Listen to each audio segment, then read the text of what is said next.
Oh, okay, cool. So it already started now then. All right. All right. Oh, I want to first ask you, Yeah. how did you even get into what you're into right now? How did you get into this? Well, if by this you mean the wedding thing, Well, I mean, there was a lot. There was this is the a long journey. business, the sales, the humor, the weddings, the speaking, all of it. Let's see where to begin. I think it all began. So I spent a lot of time working at Goldman Sachs, like a lot of people do, working in finance in New York City, and I'd fallen into it by accident. I used Working at Goldman was a temporary job for me when Okay. I moved to New York in 1992 to pursue acting, as many people do. I was a theater major. I was a theater kid. We all moved to New York to take our chances in the theater world and to pay our rent and buy food. We would get these temporary jobs. So my temp job was at Goldman Sachs. So I worked there on and off. I'd go do a theater job, come back, work at Goldman, do a theater job, go back to Goldman. And then eventually the Goldman people said, look, do you know this work pretty well?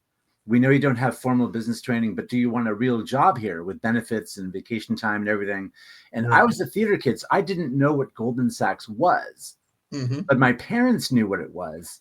And they told me, take the job, take the job. We're tired of worrying about you. So I said, I don't know. I moved here to be an actor. This would mean I can't do that anymore. And they said, just try it for a year. Yeah. I said, I'll try it for a year. And then, of course, years and years pass. Um, but then at the end of 2008, when Lehman Brothers collapsed and the subprime mortgage situation was so dire and everything Mhm. was horrible, my little group went from about 8 people down to 4 people doing the work of 8 people. And then it went down to 2 people, just me and this one other woman doing the work of the whole group. Very, very stressful. Yeah. And then when they had to make a decision between me and her, she had the MBA. She spoke fluent Japanese. I was a theater kid who'd backed into the job. And they knew I didn't like it anyway. I wasn't that ambitious within the position. I was in compliance. I was nothing exciting or sexy. It was just compliance, making sure they didn't break too many laws. Yeah. So when they let me go, I was the happiest person they'd ever let go. I think I was all smiles. I was actually thanking them. I was walking around the floor saying goodbye to all my friends because I knew I was never going back. Like, this is it. I'm leaving. And then, lovely severance at the time, a job I haven't even mentioned to you for years. My wife and I were licensed massage therapists. Oh wow. We knew the body inside and out. We ran our own little private business in Midtown Manhattan for Okay. several years because I'd been let go from Goldman and she stepped away from university work. So massage therapy for 10 years. But during that time, I really wanted to do something more social. I was a theater guy. I was a writer. And massage therapy, it's only interesting up to a point. And at a certain point, you see the same problems over and over and over again. Yeah. And it's just not that interesting anymore. And you're Yeah. sitting there in a room, in a dark room, working on some 75-year-old man's leg. And this music is playing, and you think to yourself, can't someone else work in this guy's leg? Like, I'm smart, I'm a social guy. I don't Yeah. need to be standing here with this man's calf in my hand. Yeah. So, and we just weren't interested. We were getting really judgmental about our clients too. Like, people would come in complaining about pain, and we say, well, are you active? Whatever. They'd say, oh, I'm training for a triathlon. And we think things like, why?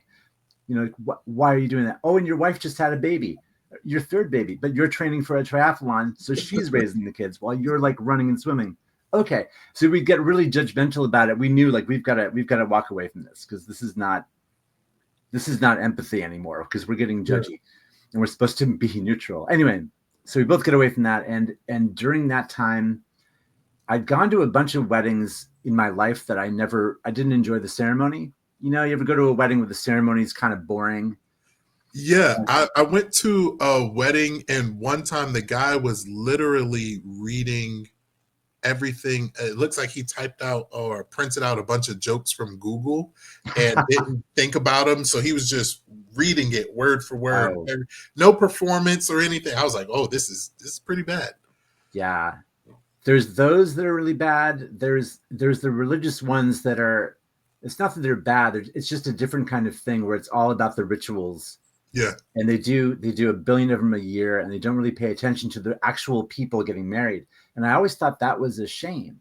And I Hmm. thought, I would love to do that, but for years I assumed I would have to become a priest or something, and that was not going to happen. But then I went to some weddings where the person doing the ceremony really seemed like they knew the couple, but they still had a job. It was something called an officiant, which I'd never heard of. And so I Hmm. interviewed those people and I said, I'm kind of interested in this. Is there anything I should be aware of and maybe stay away from? And there was nothing bad about it at all. It was being with people on one of the happiest days of their lives. It was a stressful occasion for them because these are people who never have any performative function ever. And now they're standing in front of 200 people, you Yeah. know? Yeah. And so to be able to guide them through such a thing and take focus from them so they can relax was wonderful. And then the way I do ceremonies is I very much interview a couple. They do a questionnaire. I write the ceremony so it's very specifically about them. And the way I deliver it, it just seems like I know them really well. And I never talk about myself. It's all about them, but it's all true and accurate and personal. So a lot of people have never been to wedding ceremonies like this. And Yeah. so it's wonderful for me. Afterwards, the guests come up and say, well, how do you know them? Are you like their neighbor, or, did you go to school with them or whatever? And when I tell them I'm just a hired gun, this is what I do for a living, they're surprised, which is great. So I love fooling people like that. So that's how the weddings came about. And I honestly, I didn't know how often it was going to happen. I thought maybe it would be part-time here and there, and we'd still run our massage business. And then once we got to the point where we knew we had to step away from massage, around the same time, I got a book deal to write about what I was doing in wedding ceremonies, Okay. all about how to make wedding ceremonies personal and interesting and funny. And I couldn't write a book and do a bunch of weddings and run a massage company at the same time. So we closed that down, and Yeah. I just focused on weddings from there. Um, how to get from wedding to speaking? It is speaking already, so it's a very unique kind of event where there's a lot of things at stake. People spend a lot of money on weddings. Hmm. Uh, there are sensitive family issues because it's two families merging into one. There are different religions. There are no religions. There are cultural differences, and so I'm always bridging these things. It's a very sensitive kind of thing. And I did a wedding at Brooklyn Winery, Brooklyn, wonderful place. And this gentleman came up to me at the reception, the cocktail hour, sorry, and he, I love the ceremony. It was really funny. I love what you did.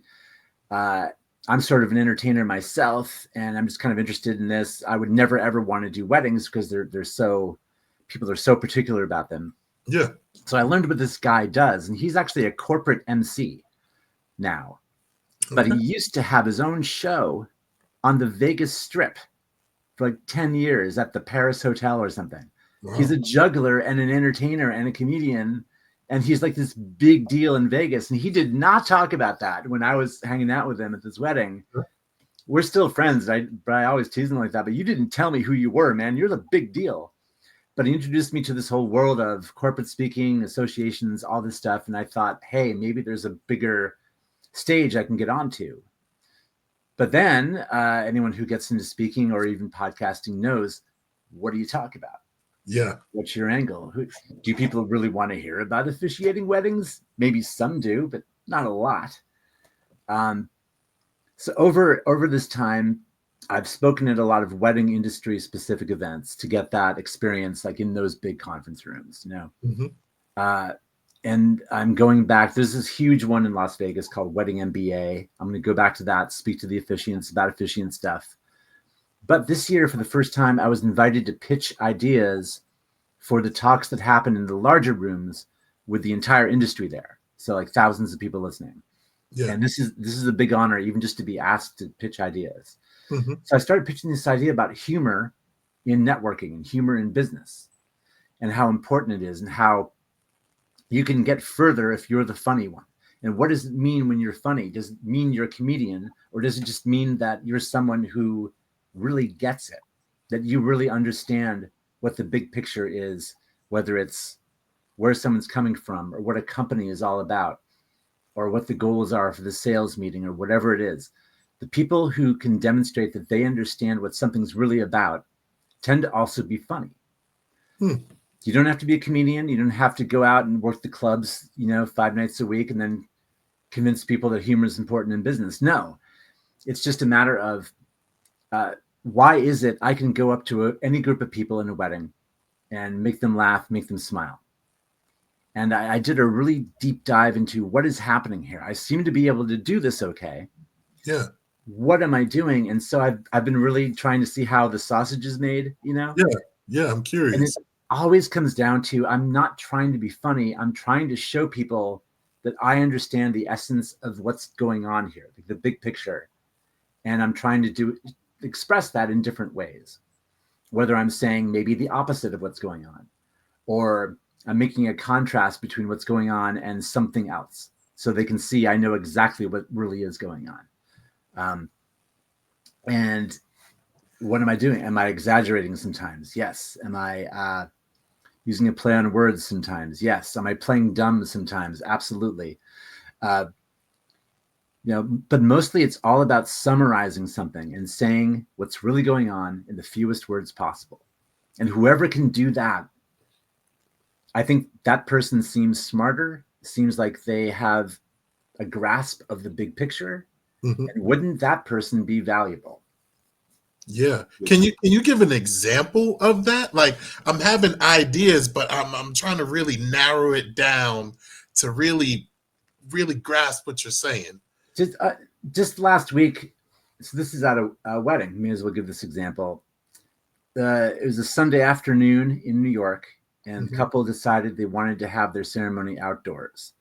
Well, it was in the high 30s that day. Beautiful and sunny, but it was very, very cold. Yeah. And so how am I winning these people over? I'm mentioning to all of them, hey, at least it's not hot.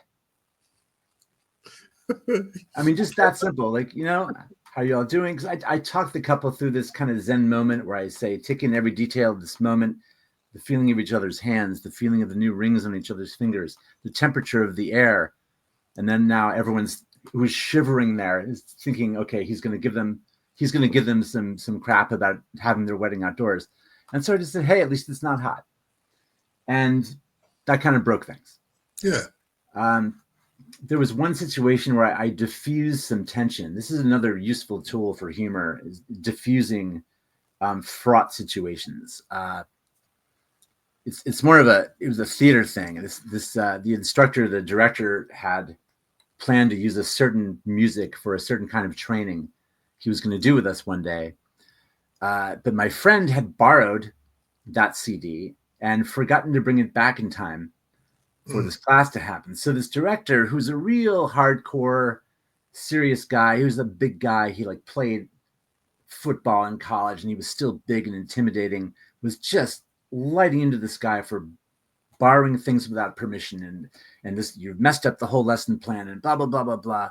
And it really went on for a while in a very uncomfortable way. We're all uncomfortable because we're so afraid of him. And I don't know where it came from, but I just blurted out, hey, John, it's a good thing you brought back the stereo. So all of a sudden, this perspective of it could have been so much worse. Yeah. Even though he hadn't borrowed the stereo, but the idea was, this is really silly. It could have been much worse. Look at what we're talking about. All of a sudden, they're both laughing. Privately, they each came up to me later and thanked me for breaking that whole awful, tense thing. Yeah. It's just, if you're able to give people another way of looking at something, you're going to be valuable. Maybe if you're the 5th person interviewing for a job that day, but you're the only one who made the people laugh. And not in a silly way, but in a way that showed them, wow, this guy really gets it. He gets what our company's about. He gets what's important to me. He clearly knows what's happening in this room right now. Let's get this guy. This guy has a grasp of reality. Yeah. Okay. I know for me, like that is very much a part of my nature. For me, it's like expressing it all the time. Sometimes it'll just be me, or I may say something quietly. The person next to me may get it, but I know, a lot of times I'm like, oh, I should have said this louder, or help the room and help the crowd and everything. Oh, that's the worst when you think back to something you should have said. Yeah, And the moment's gone. That's yeah, tough.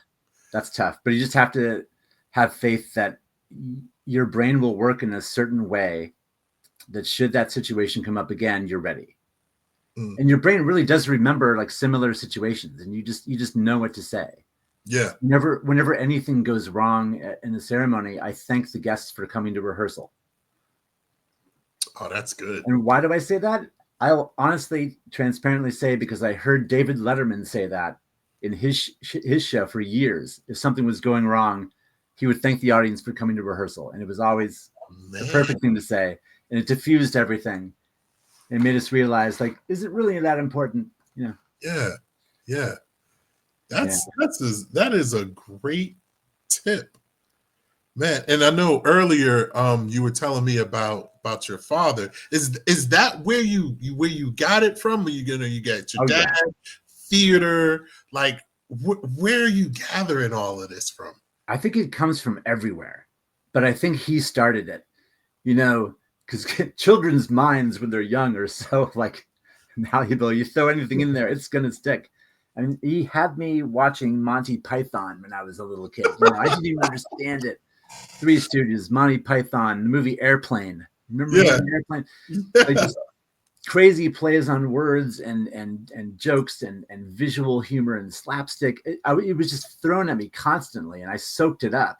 hmm, And that just became my instincts. I think some people have really good instincts for drama and being serious and maybe manipulating emotions that way. For me, like the comedy stuff always made sense. It seems smart to me. Like I always thought people who were funny were the smartest people in the room. yeah, yeah. Yeah. Wow. So when it comes to media, is there anything that you're watching or reading or anything right now? Like, how do you stay sharp with it? I'm I pay a lot of attention to stand-up comedians, Okay. specifically ones who are really good at crowd work. Okay. Anybody come top of mind Yeah. right now? Todd Barry is amazing at crowd work.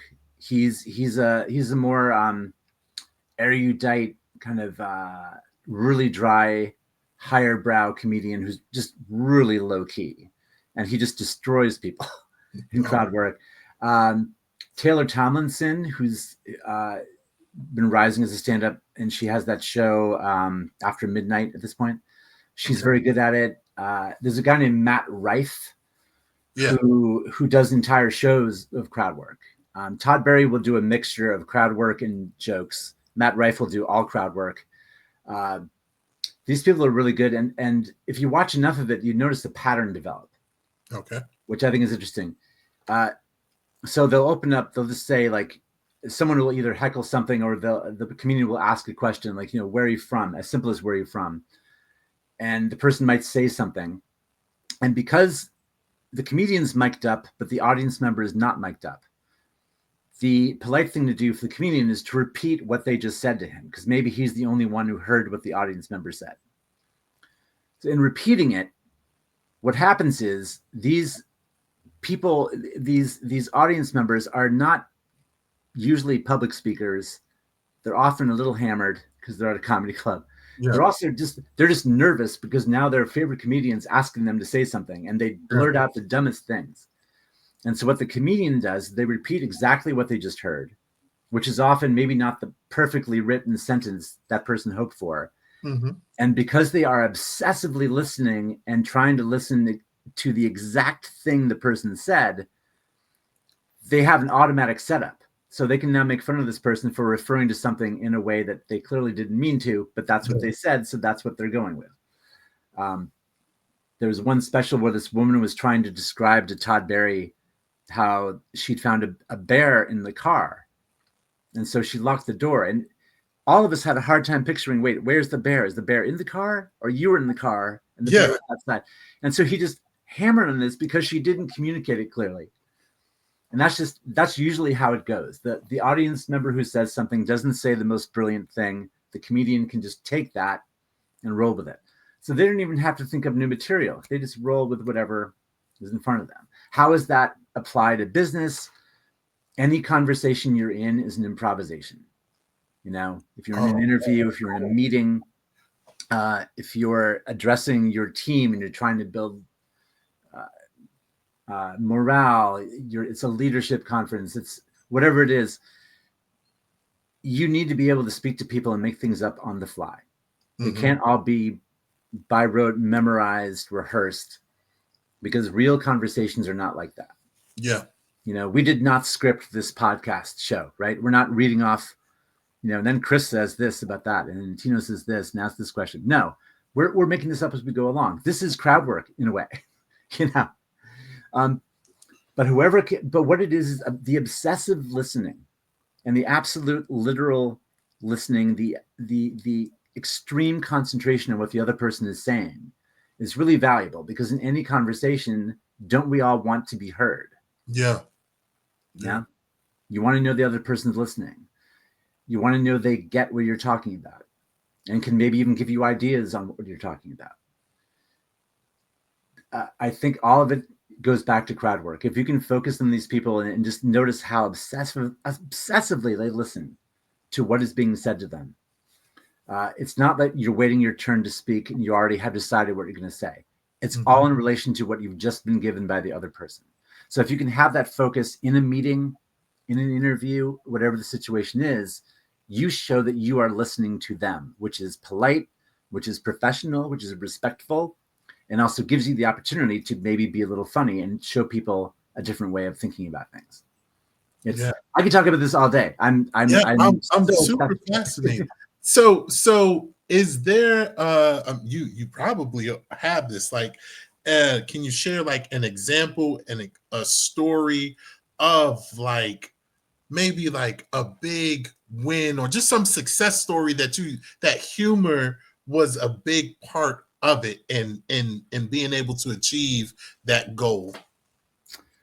Oh wow. I would say I have one story where I got to meet some members of my favorite rock band a long time ago. Who was the band?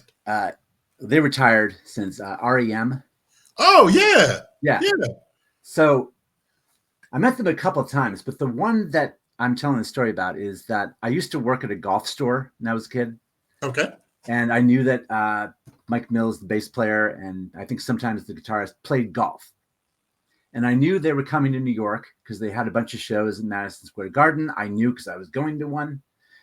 And I wrote a letter. I think I started with a letter. I wrote this letter. This was before the internet. You know, I couldn't just email.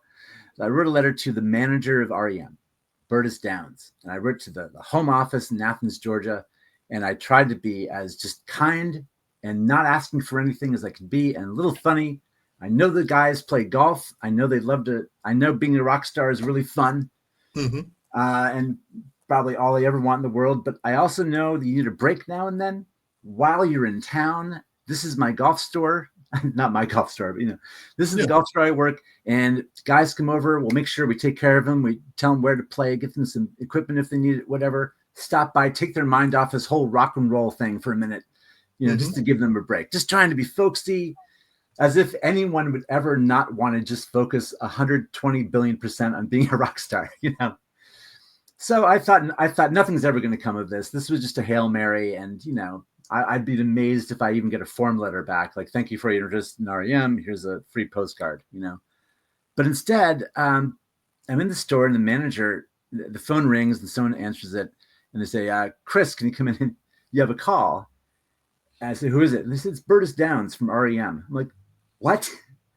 Okay. And I talked to him and he says, I loved your letter. It made me laugh. It was just a nice break during the day. The guys are really busy. They're doing SNL. They're doing 3 shows. They've got, they're doing Colbert, not Colbert, they're doing Letterman. But it's so nice of you to invite them. I'm going to give you free passes to the after party. So I think I also mentioned in the letter, I'm going to Friday night show. So he said, I know you're going to Friday night show. I'm giving you tickets to the after party. You're going to talk to Kevin O'Neill. He's going to tell you what to do after the show is over. Okay. And it just blew my mind. And I could bring a guest with me. So my friend who was going with me, I had to tell her, we're going to the after party, by the way. Yeah. And she immediately just thought I was a god. And so after the show is over, when everyone is going one way, we have to go the other. So we have to be salmon swimming upstream in the stairwells at Madison Square Garden, up and up and up with special passes and lanyards and things. Yeah. And then we find a guy named Kevin. He lets us into the doorway. And all of a sudden we go down a hall and into this room. And oh my gosh, some of the band is there. There's like various MTV personalities at the time. I don't know if you remember Tabitha Soren. She was there. Other people, I didn't know who they were, but I knew they had to be important. Mm-hmm. And then all of a sudden, I'm just talking to Mike Mills, hanging out, and then telling him eventually, if you could do me a real big favor, a friend of mine here, my friend Nina, is a huge fan of yours. You will make her life if you come talk to her. And of course he did. Yeah. And she shook his hand, and she's just like, I'm never washing this hand again, Yeah. But it all started with just like disarming this seeming harmless. I'm not a crazed fan. I'm offering you golf stuff. I'm not asking for anything. And I made you laugh. And all of a sudden I'm at this party. And, Stipe never showed up. I never met Michael Stipe. But Mills was there. Bill Berry, Peter Buck was there. And, so that made my life. That was pretty cool. And it all started with being funny. Yeah. So that's success. That was success to me at the time. Hey, that is a cool story. And even though, you didn't get to meet everybody, I would say it's not the end of the world as we know it. Oh! I was a shiny, happy person, Yeah. It was fine. It was fine. Oh man, that is cool. That is amazing. Man, and I'm guessing at this point it's just natural for you. Here's what happened to me about 8 or 9 years into doing weddings. So what happens when I'm done with the ceremony, I hang out at cocktail hour. Okay. Free drinks, free food. Yeah. Who wouldn't hang out? Mm-hmm. And what would happen was I would notice that a lot of people would come up to me and ask me the questions. How do you know the couple? You seem to know them so well. I'm just a professional. This is what I do. But then I was making those people laugh too, really quickly. Now, they were already on board with me. They were like fans because of what I'd just done with the ceremony. So I had a little in with them. Yeah. But eventually, a part of me remembered the part of myself that goes back to when I was a kid, when I was incredibly shy. And I suddenly thought, if that kid knew that the adult me was talking to all these strangers left and right with no problem and no hesitation, he'd be amazed. Because I was the shyest kid in the world, terrified of people. And so to stay sharp, sometimes I would challenge myself to go to every little clique of people in the room at that cocktail hour, like every little group that had huddled together to talk. And I was going to go talk to them and at least make them smile. Just really quickly, at least find out something about them. And I wasn't going to leave until I'd talked to all the groups. And so this gave me practice, like over and over and over, just like starting from scratch, really. Yeah. Did you guys enjoy the ceremony? How do you know the couple? What's going on? And just finding those little shared pieces of overlap in our lives. Like, oh, you're also from New York, or you're from Ohio, or, oh, you love comedy too. Yeah, I'm glad you appreciated the comedy in the ceremony. Whatever it was, any connection you could find, and the older you get, the more connections you have, the easier it would be to start a conversation. We all do this. The most common thing any strangers do together is we talk about the weather, right? Yeah. Beautiful day today. Oh, gorgeous day. Yeah. Nothing like yesterday. It's going to rain tomorrow. Sometimes that's all we have to go on. Yeah. Other times you have a lot more. At a wedding, we all have the couple in common. So you can always go back to that. And so then I noticed, wow, why is this so easy for me to do? And I'm not trying to brag or sound like it's a skill or anything. I really wanted to know, why is this easy? What am I doing when I'm talking to these people? And part of it was I was realizing I'm a little more outgoing than a lot of people are. Like, I like being in front of people. I like reading a room and controlling a room. And I have a lot of experience now. A lot of people don't have this kind of background. Mhm. And I'm no comedian, I'm no Broadway actor, I'm not whatever, but I have been in front of people for a long time. But what am I actually doing? And when I see these comedians doing crowd work, what are they doing? And we're constantly finding that common ground, and finding that we understand the reality that we are in. We're in a reality that's a beautiful day. Okay, let's talk about that. Okay. You go into an interview, you notice someone's having a birthday, so you say something about the birthday girl. Oh, you pay attention to your environment. It's just always about showing people, I know what's real here. I know what's going on. Just as a very base layer. Let's talk about that. And like, I will find the common things for you, and let's talk about that instead of it being awkward. Um, but it's just repetition. It's repetition. And now with these walking tours I do, which is also it's a fun thing to do. So there I am on the sidewalk, and I know that 8 people are going to come find me. Some of them are together, some of them are not together, and they're going to find me. They're all Mhm. looking for Chris from this company, and so now I have to bridge the gap of this person's from another country. English is not their first language. How do I speak to them? Yeah, yeah, Here's a bunch of people from Miami. Okay, no problem speaking to them. A bunch of Americans. But how do I keep things clear for my non-English speakers? I mean, not non-English, but where English isn't the best, with yeah, these people who are fluent. And how do I gauge that? So I'm meeting people, new people, every single day, and I'm not phased by any of it at all. Um, we were talking about today. When do we start recording? yeah, As far as I'm concerned, we could have been recording the whole time. yeah, Maybe we even were. I don't know. But like, when you go into your life, not worrying about when you're starting to record in your life, don't worry about that. Just go, and good things will emerge. Like, you can just be on, and it's not a problem. Like, your natural self will come out. We're just having a conversation. We do this all the time. Uh, yeah, so that's my yeah. That's beautiful. It reminds me of somebody told me like, hey, sometimes you got to get out of your head and into your life. Yeah. that's good. Yeah. And then especially so do you generally have like a more positive, optimistic outlook on life, especially looking at things and then turning it into a situation where everybody could laugh at? Like, I'm curious with that because I know like some people, it's like, I'm more cynical, pessimistic, and then some people are more optimistic. So, just like, where would you say that you are on that spectrum? I think I have the good sense to have a good perspective on things. And I think some of that might be just my natural inclination, but a lot of it has to do with having a very smart and realistic wife.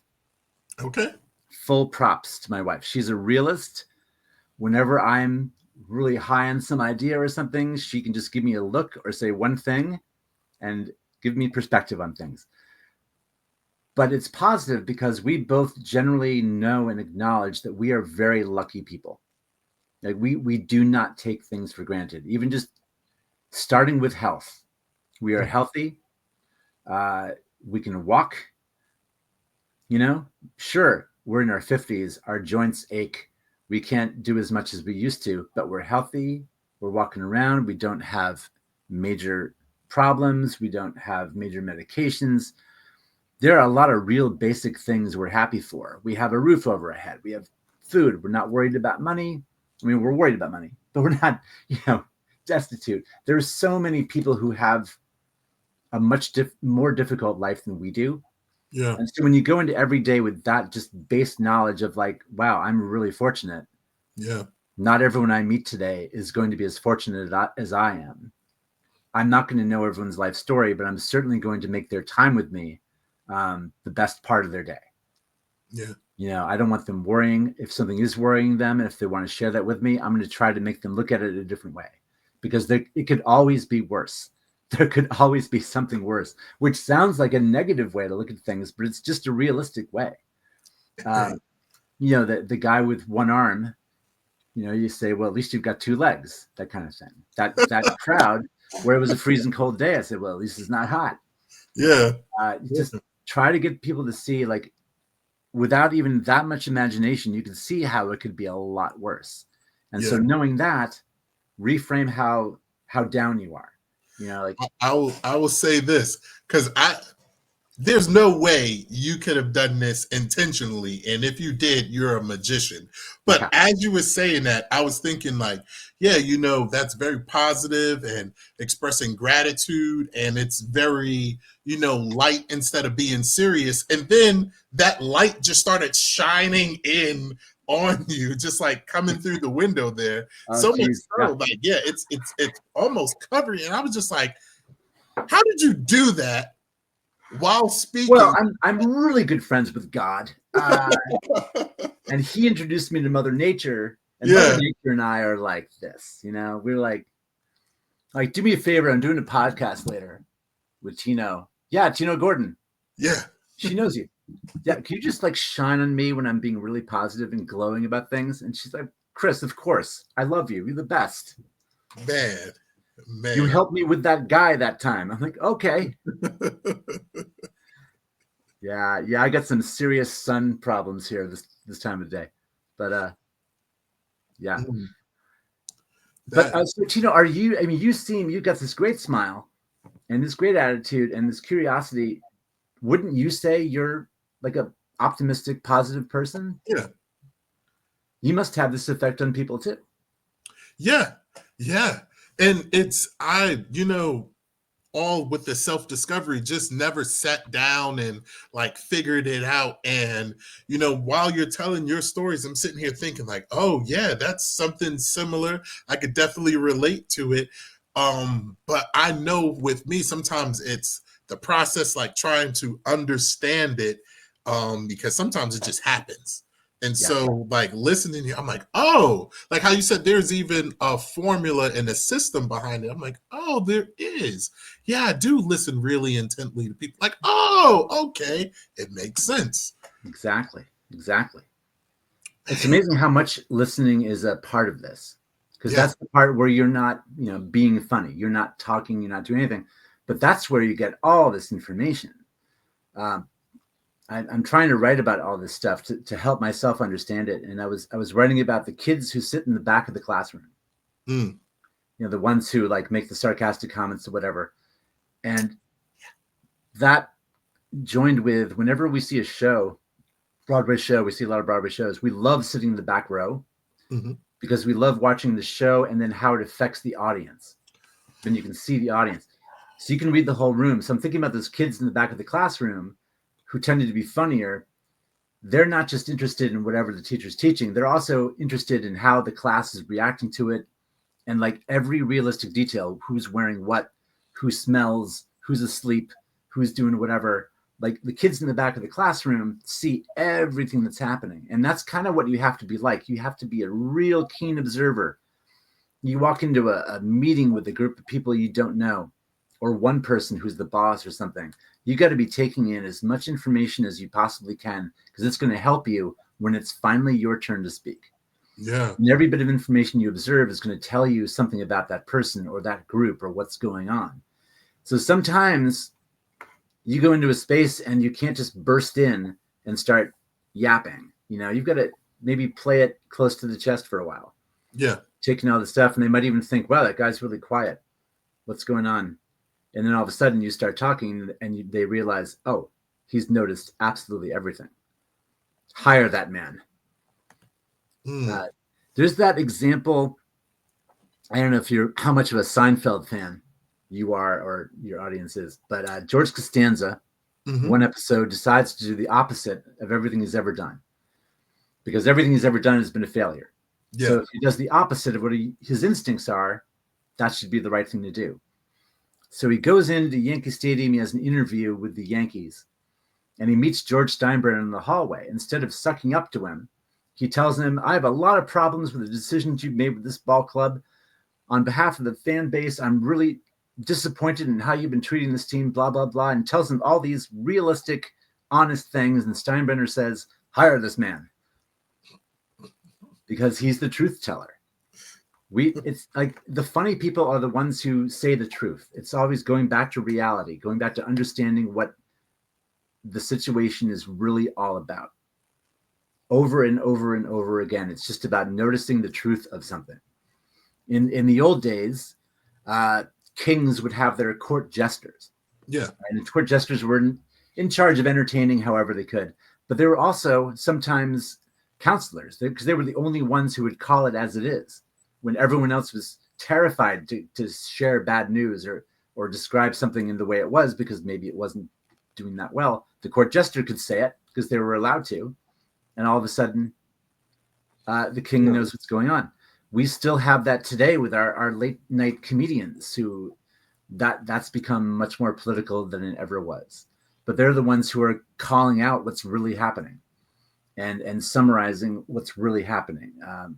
Jimmy Kimmel and Colbert and Seth Meyers, people like that, to some degree, Jimmy Fallon, they're all summarizing, taking all the news from the day and just breaking it down into the smallest sound bites that are funny. Yeah. But then you look, well, why is it funny? That's actually true. Like Yeah. what you're saying is true. Yeah. So it's just, if you look at it, if you go into these situations and you focus on obsessive listening, basically stating reality, making sure that person knows you're in the same reality they are, you're going to be miles ahead of the person who trots out the same boring story, or dull things, or things that don't really have to do with the bigger picture. I think the funny person will have an advantage over the non-funny person every single time, because the funny person will seem smarter because they have to be smarter. Yeah. Yeah.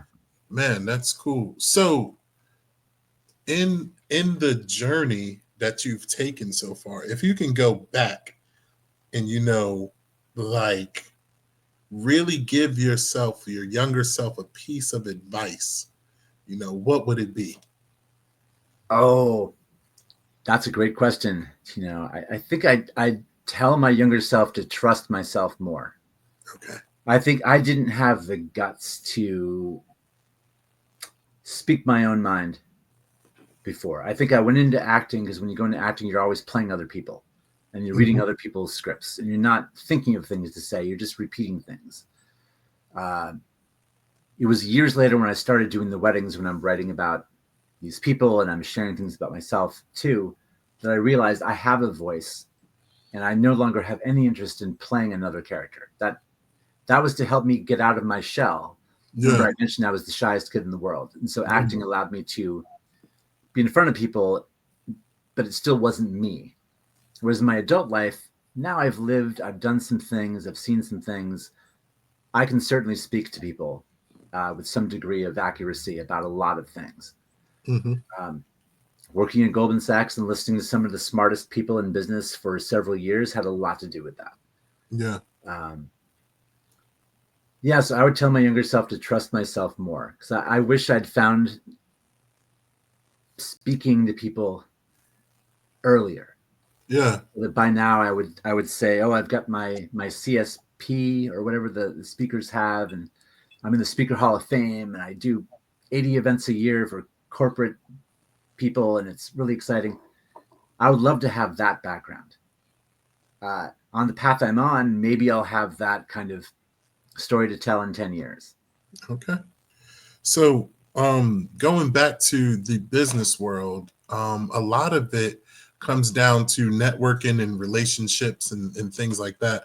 What would you say are like maybe some of the things that people should kind of tweak when it comes? Because I know for me, it's like at networking events, it's just okay, shaking hands and what do you do? This is what I do. Exchange business cards. I'll call you later. So, and I'm just like, that's not really it. So, what are some like maybe tips, tricks, or advice, or things that people can tweak so that they can, better understand each other, as you were saying, share in that same space, things like that.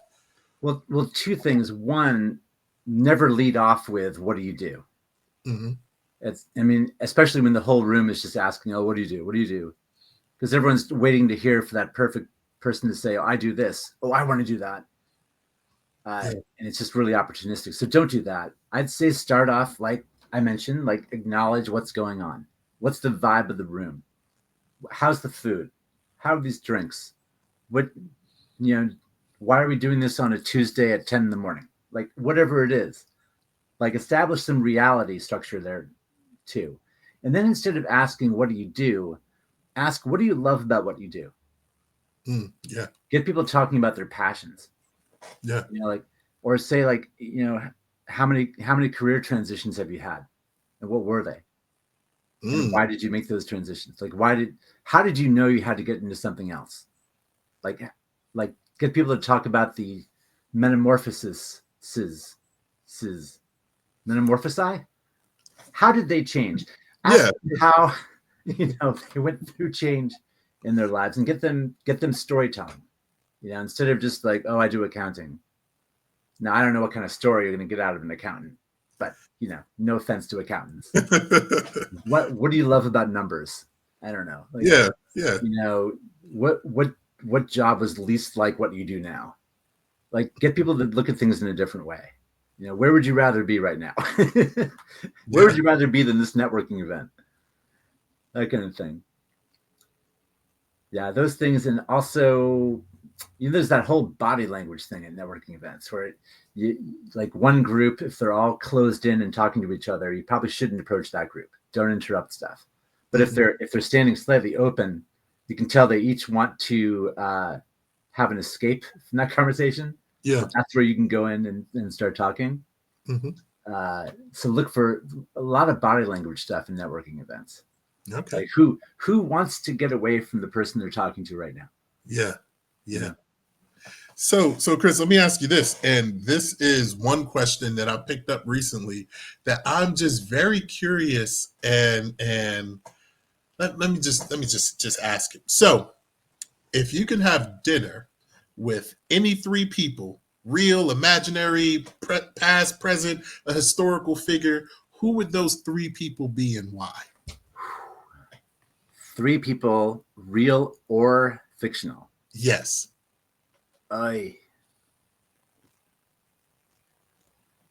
Well, I've still always wanted to meet Michael Stipes. Let's stay in the REM theme there. Okay.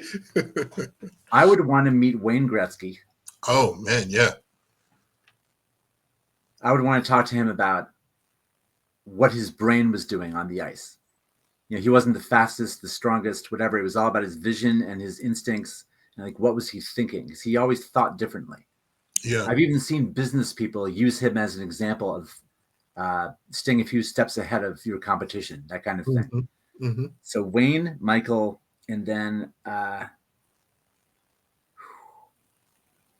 man, I maybe Michelle Obama. Okay. Just because she's such a powerhouse of personality. Yeah. And I feel like we see less of her than of Barack Obama. Yeah. A friend of mine from grad school ended up writing speeches for Barack Obama. Yeah, he and I went very different routes after grad school. Yeah, he ended up working in the Obama White House for like 8 years. And so he's got stories about that, of course, and major books that are out. But you never heard as much about Michelle Obama. And I bet she would be great too. So Michelle, Wayne, and Michael Stipe. I think that would be a fun dinner. Those are all real people, though. I don't know what fictional people. Jay Gatsby. Oh man! Wow. Jay Gatsby, Luke Skywalker,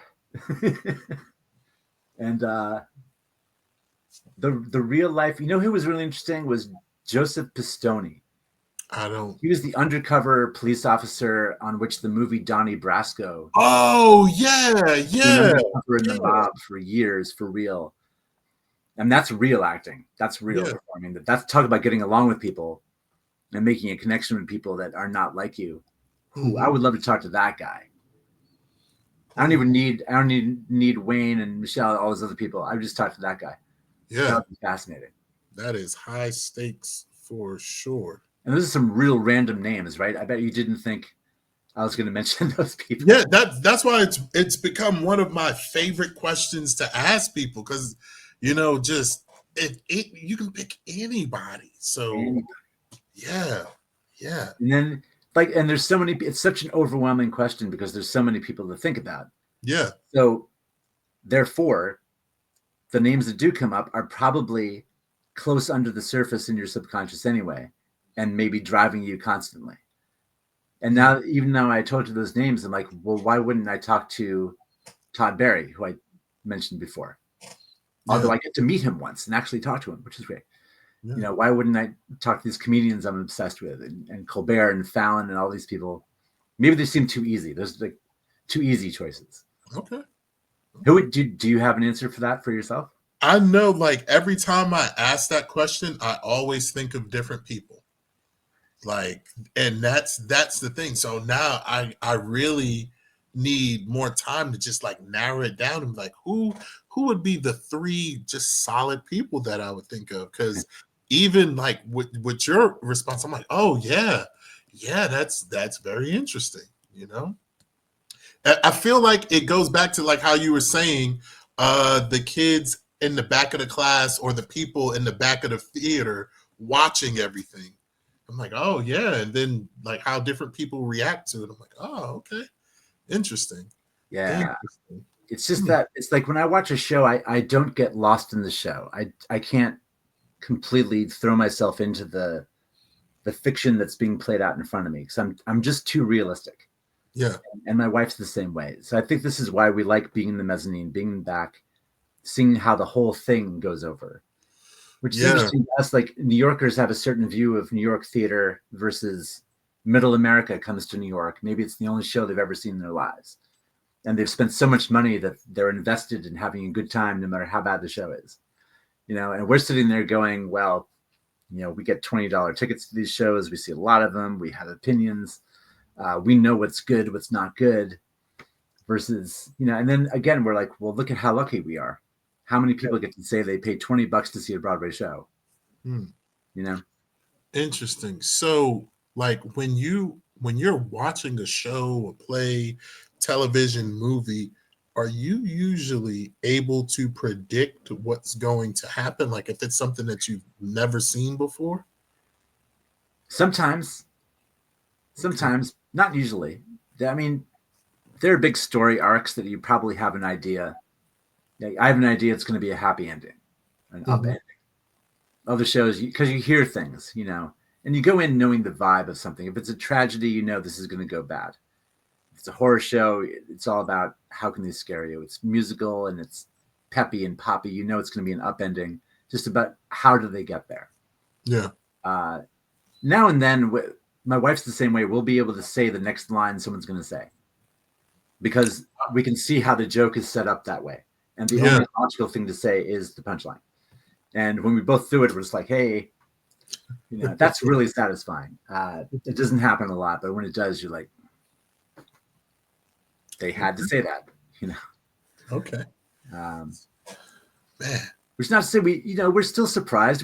We're capable of being surprised, and we are. It's an amazing feeling, but I just Yeah. think it's harder for us. We're harder to surprise. Hmm. You know, just because we're so geared into this world. Yeah. Yeah. Are you still in finance, Tino? Yeah. Still in finance. Still in So finance. sorry.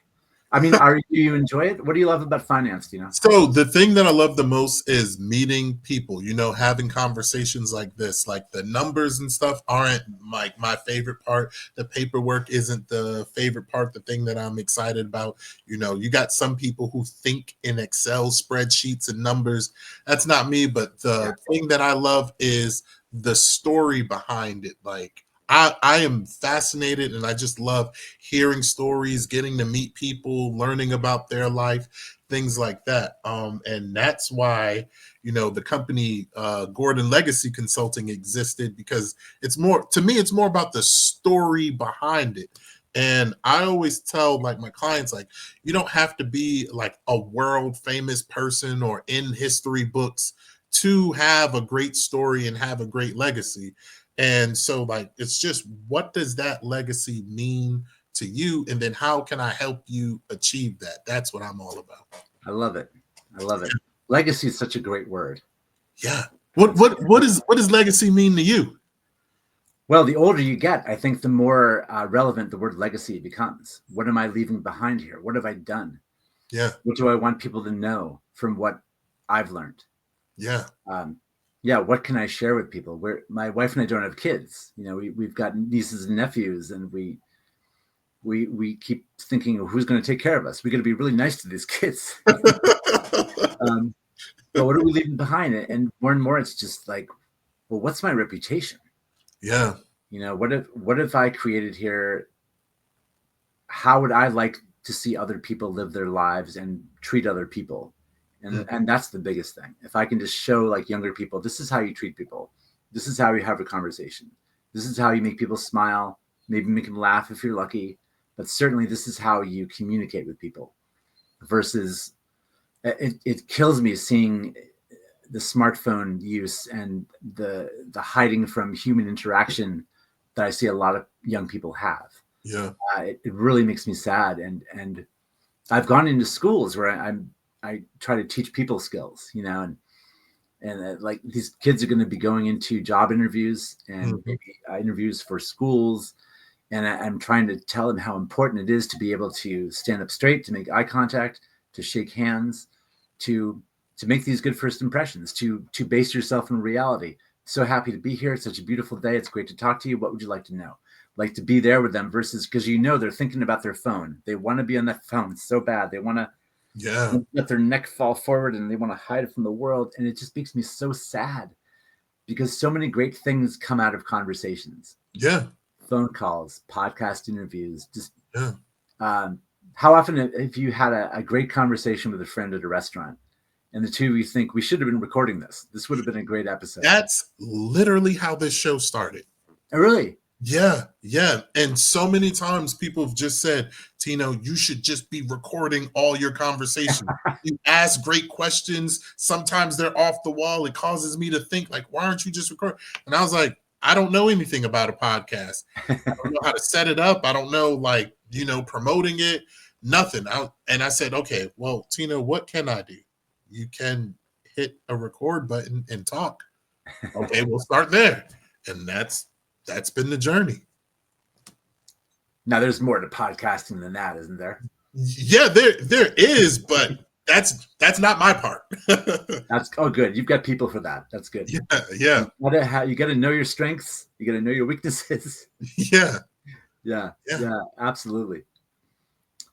But it's fun, man. When you look at life in terms of how can you make people seem like they are heard and they are noticed and they're respected. When you go through life like that, it's a lot nicer than hiding from people. It's a lot nicer than being afraid to talk to people and letting people just, be how they are. I love it. Yeah. I love this way of going through my social life. Yeah. Is there a message that you want to leave to the audience? You drop so many nuggets and gems and wisdom, but is there like a message like that you want to, I would say a message that you want to leave the audience and let them know how they can find you? How about this? You may not know what to say, but if you listen to someone long enough, it will be revealed to you what you should say. If you want to find me, Chris at chrisshelleyspeaks.com is my email. chrisshelleyspeaks.com is the webpage. Those are probably the best places to find me. If you're getting married and you need someone to officiate for you, it's illuminatingceremonies.com. And that's my wedding webpage. You can watch me age in reverse because I list the photos in declining order by year. So you can see what I looked like back in 2011 when I started that versus now with the gray hair and the stubble. So yeah, Illuminating Ceremonies, Chris Shelley Speaks. And I'd love to come speak for your organization, whoever you are out there. Yeah. Or podcast. Yeah. Perfect. Beautiful. Well, Chris, I appreciate it. This has been one of the best episodes, just an amazing conversation. Man, I feel like I'm going to definitely go watch this again and take some notes. And then, oh man, amazing, beautiful. I appreciate it again. And this has been another episode of Legacy Lounge Podcast. For those watching, y'all have a great day. Bye.